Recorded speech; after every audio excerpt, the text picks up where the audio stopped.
네, 마켓 리더의 특급 전략입니다. 오늘은 전화 연결로 좀 가야 될 것 같습니다. NH농협선물 리서치센터 이진우 센터장이 연결돼 있습니다. 안녕하십니까? 네, 안녕하세요. 네네.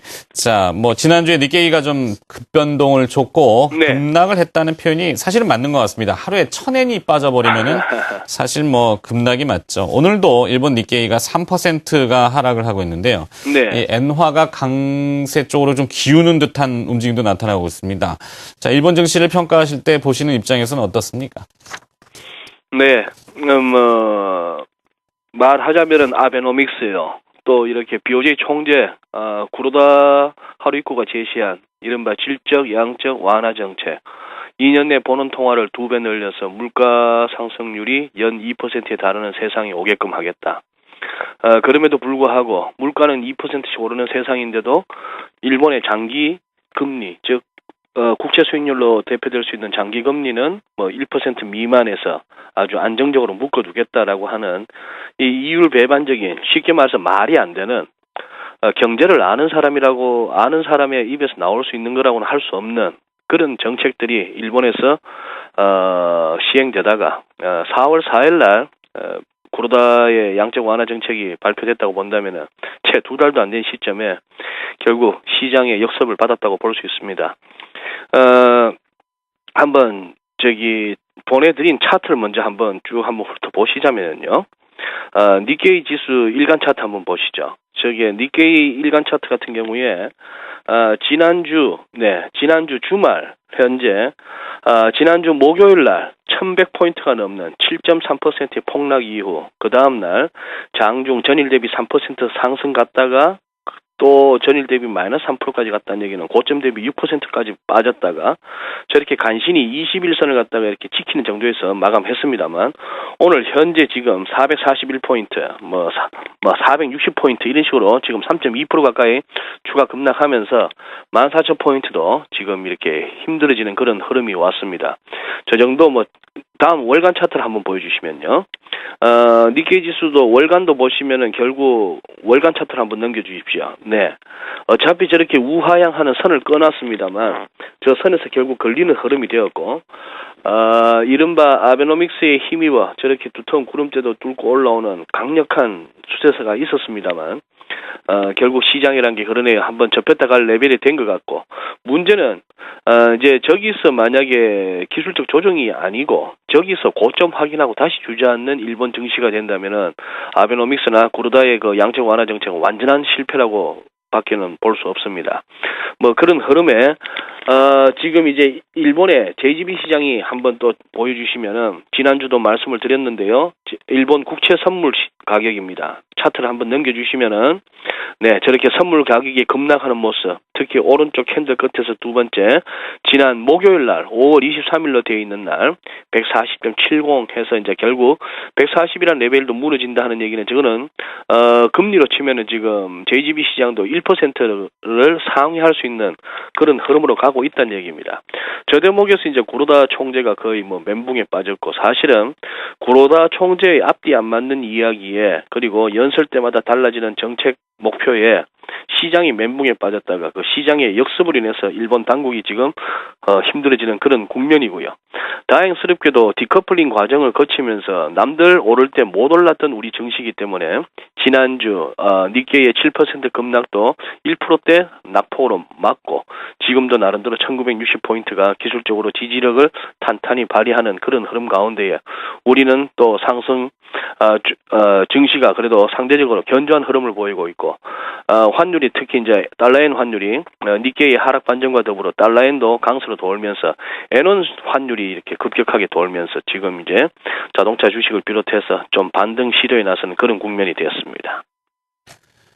네, 일본 중앙은행 일부 회의위원들이 JGB의 유동성 감소를 막을 조치가 시급하다, 고민해봐야 된다, 이렇게 평가들을 지금 내놓고 있던데요. 자, 국내 쪽에 일부 외국인 오늘 순매수가 크진 않습니다만 선물 쪽이 좀 잡히고 있습니다. 코스피. 네. 그러면서 들어오는 얘기는 그동안 일본을 사고 코스피를 팔았던 그 일부 주체들이 뒤집을 가능성. 네. 일본을 팔고 한국을 살 수 있다. 비차익 프로그램 매수의 유입을 지적하는 쪽이 있습니다. 자, 이걸 좀 기대해봐도 될까요? 예, 뭐 어차피 그러한 기대감의 배경은 그겁니다. 영화 월스트리트에도 나왔었죠. 개코가 하는 말. 돈은 결코 잠들지 않는다. 그러니까 결국은 어딘가에 투자되었던 자금이 빠져나온다고 해서 그것이 금고에 아니면 침대 매트리스에 그냥 자지는 않을 것이다라고 본다면은 또 다른 상대적으로 더 나아 보이는 곳으로 갈 것이라는 측면. 그것이 뭐 흔히 말하는 또 뭐 롱숏 전략이기도 하죠. 나빠 보이는 쪽은 던지고 좋아 보이는 쪽을 취한다라고 본다면은 글쎄 뭐 우리나라의 기업 실적이라든지 펀더멘털 측면에서 우리가 상대적으로 뭐 그렇게 강하게 주장할 것은 못 됩니다만 그동안에 우리가 우리 실력 이상으로 실력에 비해서 너무 좀 소외되었다 하는 측면에서는 지금 최이마 앵커께서 말씀하신 시장 일각의 그런 기대감은 또 나름대로 이유가 나름대로 근거는 있어 보입니다. 특히나 차트는 제시 못합니다만 시청자 여러분께서 한번 관심 있게 한번 보셔야 될 거는 인도네시아와 필리핀 증시입니다.